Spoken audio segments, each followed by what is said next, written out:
everybody, and welcome to Wellness Wednesday, presented by ThinkLA. I'm your host, Andrea Green, and I am so happy to have you here with us today as we journey with ways to positively improve ourselves mentally, spiritually, and even physically in your personal and even your professional lives. We hope to give you tools that will help you practice intentional and mindful ways to reset and maybe have growth for your path of wellness. I'm so happy to be here today with our special guest, Susan Franceschini, who is not only a champion of wellness, yay, but also a connector of ideas, people, and communities, and someone who I am so honored to call friend. Thank you, Susan, for being here. You served in the LA advertising, media, and marketing industry for over 30 years and was even the executive director of ThinkLA for 17 years. How is that? That's wild, right? I love it. Susan right now is spending her time serving as president of the Growth Network Company, which is a consultancy specializing in leadership development, culture, and growth. She's also advisor for Brite Catalyst, a wellness service focused company focused on the democratization of wellness. I got it. That's yes. Right. Good job. She's built a wealth of knowledge around the importance and impact that positive psychology, mindfulness, and emotional intelligence can bring to individuals and teams, which is important, super important. Susan is a certified davidji Masters of Wisdom and Meditation teacher, a certified chief navigator, and advisor to Brite Catalyst. She's driven to help people get out of their own way and live with intention. Bravo to that. Thank you, you. Susan. Happy to be here. Yes, we're happy to be here with you because we feel honored with all of that I just said, right? Amazing. I'd really like to talk to you a little bit about, a lot about your personal journey. Sure. Tell us about that mental and spiritual wellness journey that you've been on and what inspired you to take this, and then what challenges have you faced along the way? Yeah. I think this all began for me about, I'm going to say at least 14 years ago. And I can't tell you it was a moment that turned me to find the tools and resources to help me. But I went on retreat by myself. Okay. I went on vacation to a beautiful spa in Arizona. And that's where I was first introduced to mindfulness. Mm-hmm. I really wasn't aware of it. I knew of meditation. I called myself kind of a vacation yogi, right? I do yoga on vacation at the hotel, but would I do it every day? Right. And so the introduction to mindfulness was just this really nice breath of fresh air. And as I started to study and read and practice, I got to do it there and immerse myself and really discovered how it's a way to infuse a little more peace into every aspect of your life. So it was 14 years ago. So I came home from my retreat, and as you do, you get back into the pattern of life. Yeah. But it was always there for me. It was always something that intrigued me. And, like I said, life happens along the way, and you kind of get back into your rhythm of things. For me, there was another, I'm going to say, kind of bump in the road where that was probably 7 years ago. Mm-hmm. Where I was working too much. Uh-huh. I was working probably 60 hours a week. Wow, that's a lot. Nobody was asking me to. Mm-hmm. It impacted relationships. It impacted my own well-being, but I was back in that kind of on the wheel motion of everything. Just spin it and get it all done. That's it. And I was, kind of, life was a to-do list. Yeah. And so I just was unsettled. I wasn't feeling great. And like I said, the work situation, I created that for myself. Mm-hmm. And I kind of was just at my wit's end. And at that point, I kind of doubled down on meditation, doubled down on therapy, which everybody should go to therapy. Yeah, so important. And doubled down on that practice and really tried to immerse myself more in understanding this and practicing it. And when I did that, I had this kind of aha for myself. I'm like, wow, I actually have more time when I'm doing this because I'm not busy doing things because I think I'm supposed to be doing things. I'm much more intentional with my time. That's it. And it was remarkable. And it was at that point I was like, I have to tell everybody about this magic bean, you know? And so that's really where I think I made an intentional effort to study, an intentional effort to see how I can infuse it. I mean, we've worked together for years and years and years, and I think you even saw kind of an arc for me. I did. As I really started to try to bring it into day-to-day work, day-to-day life, and it is a daily practice. Yes, it is. The question I was going to ask you next: how has it affected your life and your relationships? And you just talked about that. So it all is all intertwined. And you mentioned us working together. You were a seed for me. Yeah.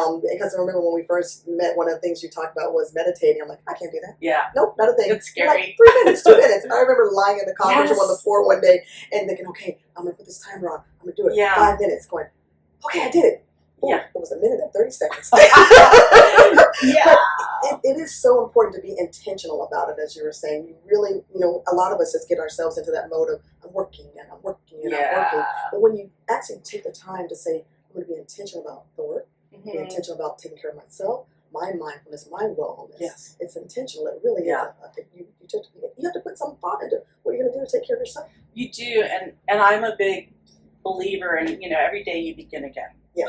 Because life smacks you in the face, and 100 different things can happen. We've been through 3 years of chaos. More than that, our nervous systems are totally screwed up. Yeah. And so we've been in fight or flight for 2 or 3 years. And so now more than ever, I mean, you've seen statistics on mental health and the strife people are. And for me, why this is such an important part of my day-to-day is I see people suffering unnecessarily, right? When I think about wellness, I really think about it in 8 dimensions. Let's see if I can remember them.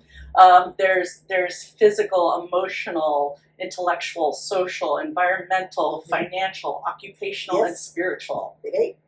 Holistic wellness. And so that's really important because it's not something you check off the list. Right. It's not something you can intellectualize. You actually have to practice it daily. And day to day, that's going to change, and you have to recalibrate. Like, what can I do today? Can I take 2 minutes to breathe today? At ThinkLA, we used to do 16 seconds before every status meeting where we would just do. Power of the ripple. That's it. And finding little tools like that, even in the moment. And it doesn't mean you don't, lose your mind sometimes. It doesn't mean you don't have bad days. In fact, it means you find a more peaceful way to lean into that. It's the resistance. Exactly. Is where we suffer. Yeah, because there's that feeling some people have of a stigma. Oh, should I do this? Should I not do this? How does that work? And it's okay to do it. You make that decision to do it. And the whole ripple effect. I meditate now every morning, every evening, and you helped me start that. Yeah. Because before I did not take the time for myself that I needed, that I didn't know that I needed. Honestly, I didn't know I needed it. And then when I found it, I was like, how was I not having this all the time? I've been missing this all the time. So I thank you for that start for me. You were the seed for me. That's awesome. And so I really appreciate you. And I say, my question was like, what advice would you give to others that they should start on their own personal journeys? And a little bit of what you were saying just now about every day. Every day, something. And like I said, wellness is multidimensional. So what does that mean for you? Like, is that the walk? I mean, we've learned a lot of this and heard a lot more through the pandemic about how taking a walk can change your mood, right? Being in nature can change your mood and your overall well-being. So find the thing that resonates with you. I know people are scared of meditation and it's too woo-woo and whatnot. And guess what? There's science now behind it that tells us it actually does affect us physiologically. And so, but find what resonates with you. You need to be comfortable. It needs to be easy and accessible, or you're not going to do it. Like you talked about building habits. They need to be small. Baby steps. Baby steps for sure. And I think that's why that 16 seconds is accessible to people because it's not too anybody can do only anything 16 seconds.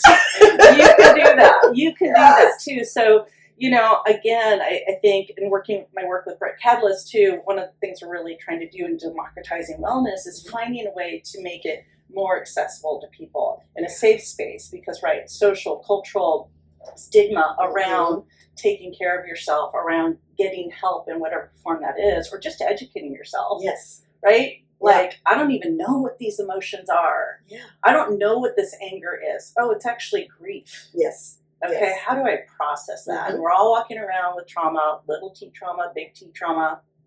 Yeah, and then being able to say, I'm experiencing this, because when we're going through so many things in the last couple of years, the questions were coming up, how are you feeling today? And a lot of people would just say, I'm okay, when they weren't okay. Yeah. I was one of those people. Yeah. I'm okay. I was not okay. Yeah. And I started to be able to say, you know what, it's okay for me to say, you know what, I'm not okay today. Yeah. I'm not. And people actually received it well when I said it. And the stigma of you saying, no, I can't say that kind of thing. You put you in a little state of fear almost, Yeah. And like, I'm not good. But now that I realize that I can say that, it's almost freeing. Yeah. It really is. That's what I felt. That's what I felt through this. And it's not that kind of self-regulation, that check-in with yourself, checking in on those 8 dimensions. Where am I? Where do I need to put attention is so essential.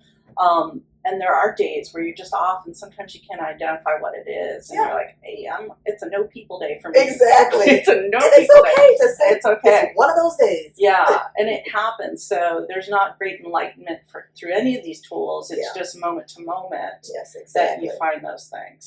So how do you incorporate your tools in your daily routine? What do you do? Yeah, you talked about davidji, my meditation teacher. So one of the things he talks about is RPM, rise, pee, meditate. And so that is a practice for me. It's the first thing I do in the morning because it's too easy to get distracted the rest of the day. So if I do nothing else, sometimes it's 5 minutes. Yeah. Ideally, it's 20 minutes. And on a great day, it's an hour. To just take that moment in stillness to start the day before things start to gain your attention. Yeah. It really sets me up for a better day. Yes. So obviously one of the simple things that you can tell people to do is the 16 seconds, right? Obviously it's one of the things. What's something else that you would say, okay, try this now? What's like another step? Yeah. So one of the other things I try to do is through meditation for me, is to pick a word, pick an intention. Okay. And I think we did some of this too at ThinkLA. So if I can just say flow, or whatever the word is for the day, like peace or love or whatever it is, collaboration. Like, it doesn't have to be woo-woo. Right. It doesn't have to be that.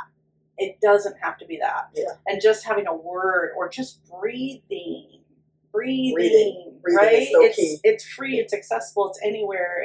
Doesn't feel too woo-woo, too out of your body. It's actually you getting more in touch with your body. And then the other thing is literally go for a walk, get in nature, plan things, connect with people. This is something that's huge. I'm experiencing this too, is kind of reconnecting with people. That is so important. And I will tell you that at the beginning of the whatever we've been going through the last couple of years, things that were like happening socially in our lives, things were happening with like the pandemic and things of that sort. I started working out of my garage at first. I was on my elliptical. Yeah. And I was staring down the driveway. Yeah. And after a while, I'm like, I don't want to do this anymore. I want to get out. So I started walking. I walk a mile. I'm like, I can do more. 2 miles, 6 miles every couple of days now. Yeah. And it is amazing for me. It just, my mind, everything, my mind, body, soul, all of it, I feel all of that. And I feel like a kind of a regeneration, this growth. And it is about the breathing. It really is too. Just breathing in everything that's around us and literally stopping to look at the beauty that really is surrounding us in this life, because it is so important and we don't take the time to do that all the time. And then breathing out to everybody, everything that you have to offer that you want to give. And I think that is important. And I know some of it does sound woo, like the meditation, the whole thing, but it really does change me, and just personally, it's changed me, I think. And I think it just kind of changed you, even if it's only for 5 minutes or 10 minutes, it helps you put yourself in a different state. And I kind of love that. Yeah. I do. If we talk about the things that are less woo-woo, yes, right? Yes. Physical fitness, the things that people believe in. That, find your groove in that. Are you a runner, right? Yes. Do you like to spin? Do you like to do something else? those things are all anchors for you to find, your center. Yeah. And if I always talk about your oxygen mask first. Like if you're not taking care of you, you're not showing up for anyone else. Yep. Especially parents, especially moms, because it's too easy to get lost in the day. And so there's a great lens that I'm going to go back to davidji talks about, like, does it nurture you or distract you? Right? Okay. And so I have that as a Post-it up on my bathroom mirror. Does it nurture you or distract you? And you've probably seen memes like, how did I go to Target for toilet paper and spend $200? Yes.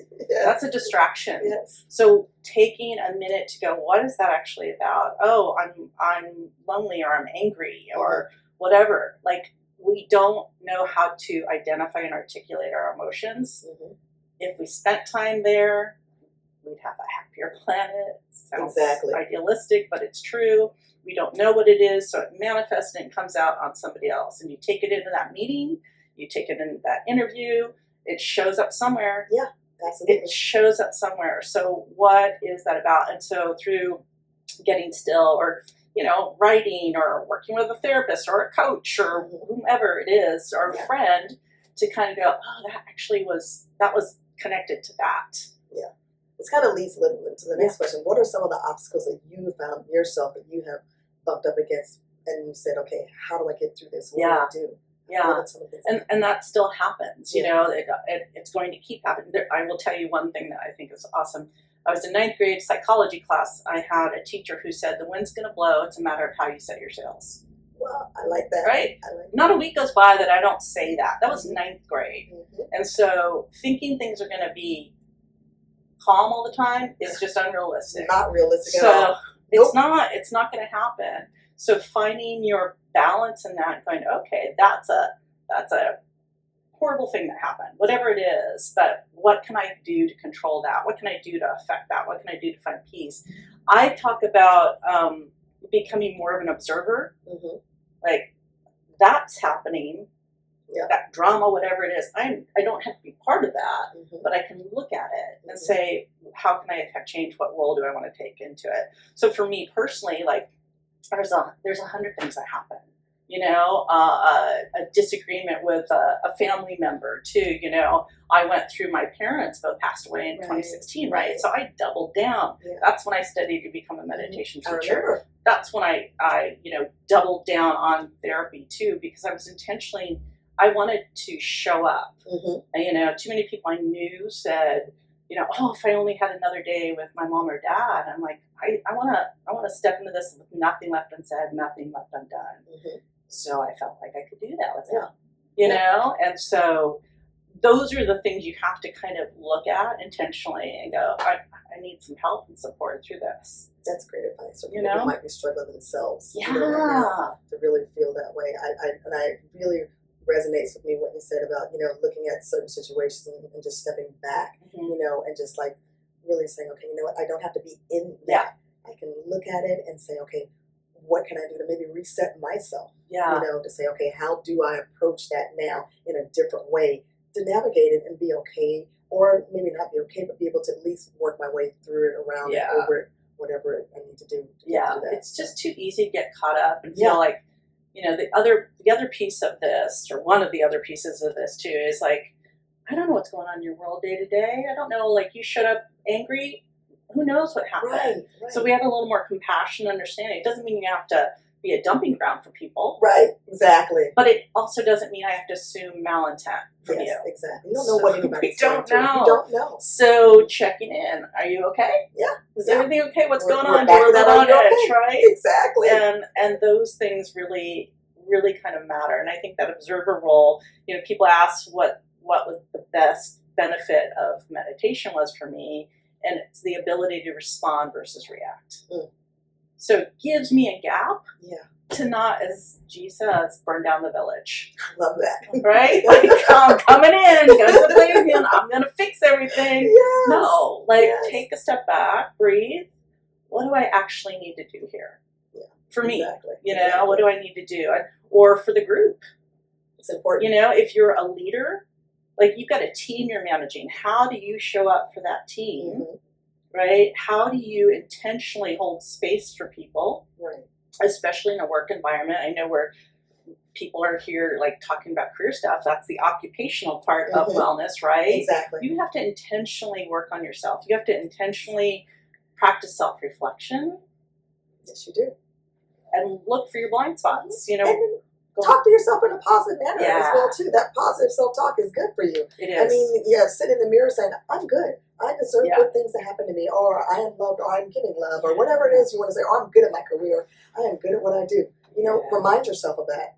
You may have a boss that you don't like. You may have a coworker you don't like. So, you know, think about what you can control. Think about opportunities to ask for what you need. Understand yourself. Always. There's a great exercise of doing your own owner's manual. Here's how I like to work. Here's how I'm most responsive to email, to Slack, to whatever. And so helping people understand how to do that. And again, not assuming ill intent that, you know, your boss, your coworker wants to make your life hell. It's that, you know, perceived idea that creates conflict, as opposed to getting good at providing feedback or saying, you know, that meeting was really tough. Can we talk about that and figure out a better way to move forward with that? Like, the better you can get at confrontation, my background's in HR, you know, the better you can get at that, the easier things are going to be in all your relationships. And business is relationships. Exactly, 100%. And that, too, is a practice. It's all a practice. Because some people who may just be starting out in work, in life, in relationships, whatever it is, sometimes there's a bit of a fear. You know, I'm scared. I don't know if I want to talk about it, or should I say it, or can I say it? But ultimately, it's a win-win. Ultimately. Here's a little takeaway, too. There's a book called Nonviolent Communication. That's awesome. And it can be used for relationships and work situation too. Practice that, because we're in an environment right now that's, I'm not going to say anything, or I'm going to quit or sue you. So that's dangerous. Really dangerous. Our planet is in these polarized places. We need to come to center, but it means we need to have more courage to say, hey, listen, I was uncomfortable in that meeting. Can we reframe the way that works? Or can I ask you to give me a heads up if you're going to do X, whatever it is. And if you need someone to script that with, do that. Yes. 100%. But don't keep it to yourself or tell coworkers.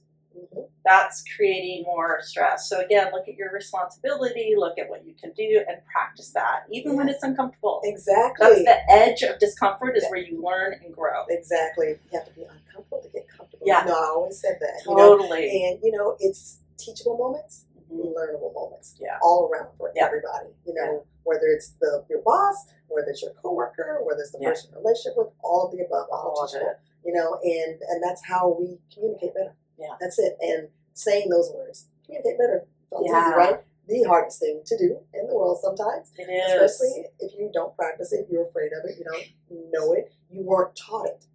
You know? Most of us weren't. Yeah, you weren't taught that. Right? And confrontation, you deal with, you know, shame, trauma, whatever it is. Of like, I was, you know, taught not to say anything, or not to disagree, or not to speak up, or whatever, or when I've done that, I've been punished in some way, right? Yeah. So go back to little baby steps and start to experiment and get curious. Love it. Get curious. So if you say, how did you think that meeting went? I walked away not feeling good about that. And so can we find a better way to approach that? Yeah. I would like to have had an opportunity to talk about X. So it's okay to ask what you want. It is. Demanding what you want, demanding is different. Yeah. So ask, you know, is this reasonable for me to expect I can present at the next meeting? Yeah. Because I'd really like to do that. What's the right arena to do that? Yeah.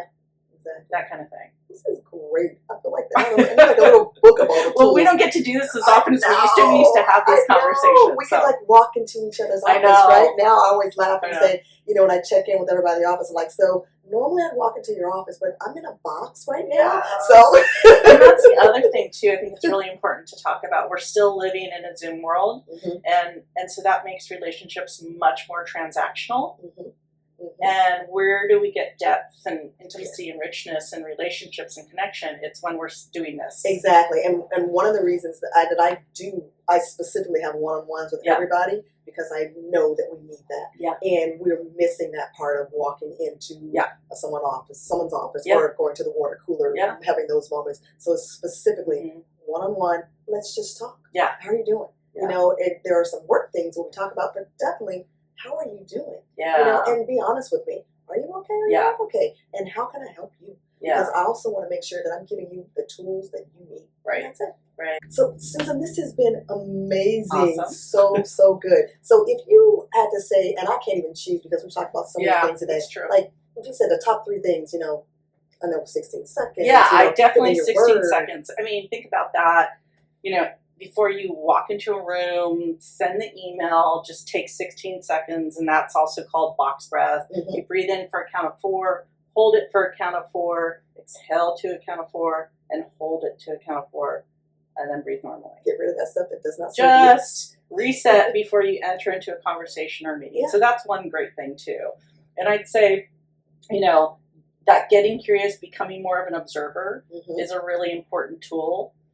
Look through the lens of, does it distract you or does it nurture you in your actions? That's being a little more intentional. And it's okay to get uncomfortable with, I don't like this feeling, I'm uncomfortable.